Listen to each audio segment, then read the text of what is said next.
జగిత్యాల జిల్లా మేటిపల్లి పట్టణంలోని ఈ రోజు స్వచ్ఛతా సేవ 2025 సెప్టెంబర్ 15 నుండి అక్టోబర్ 2 వరకు కార్యక్రమంలో భాగంగా రేగుంటలో ఉన్నటువంటి నర్సరీలో పారిశుద్ధ్య పనులను మున్సిపల్ కమిషనర్ టి మోహన్ పరిశీలించారు. కమిషనర్ మాట్లాడుతూ రేగుంటలో ఉన్నటువంటి నర్సరీలో పారిశుద్ధ్య పనులు చేపట్టడం జరిగిందని, వర్షాలకు విపరీతంగా గడ్డి పెరిగిపోయినందున ఆ గడ్డిని తీయించడం జరుగుతుందని వన మహోత్సవ సిబ్బందిచే స్వచ్ఛ ప్రతిజ్ఞ చేయించడం జరిగింది.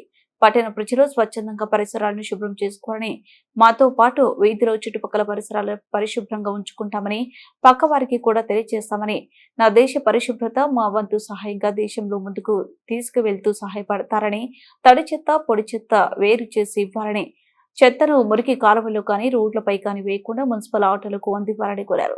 మన ఊరిని పరిశుభ్రంగా ఉంచాలని, ఇందుకు ప్రజలు సహకరించాలని కమిషనర్ తెలిపారు. కార్యక్రమంలో sanitary inspector Akshay Kumar, environment engineer Vishnu, junior assistant Vijay, Mujeeb, వన మహోత్సవ సిబ్బంది, పారిశుద్ధ్య సిబ్బంది పాల్గొన్నారు.